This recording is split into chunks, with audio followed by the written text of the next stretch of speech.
And up next, we have The Idol System, book number 4, written by Pagaz. It is 276 pages, $2.99. It is available on Kindle Unlimited. Here's the author's description.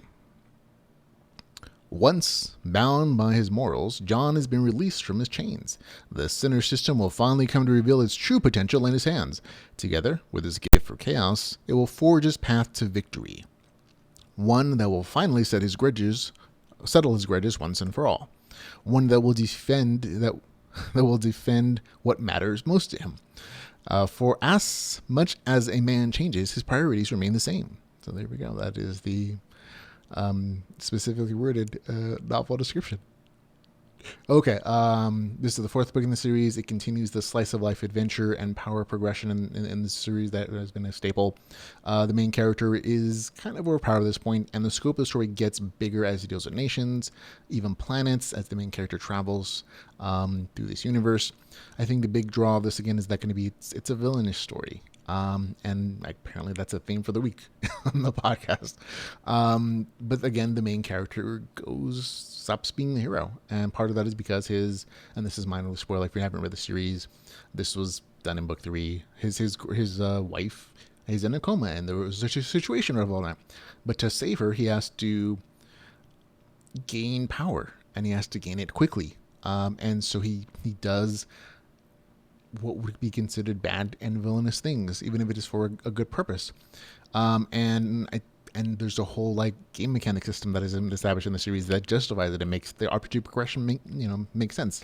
The Sin system.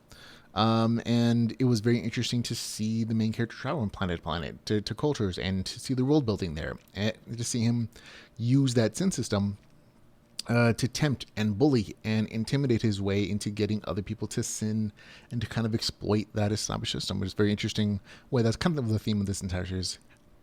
How is the main character going to exploit the new system? This book, and it never ceases to surprise me. It's never a disappointment. It's always fun to see that exploitation happen, which is what I like about the series.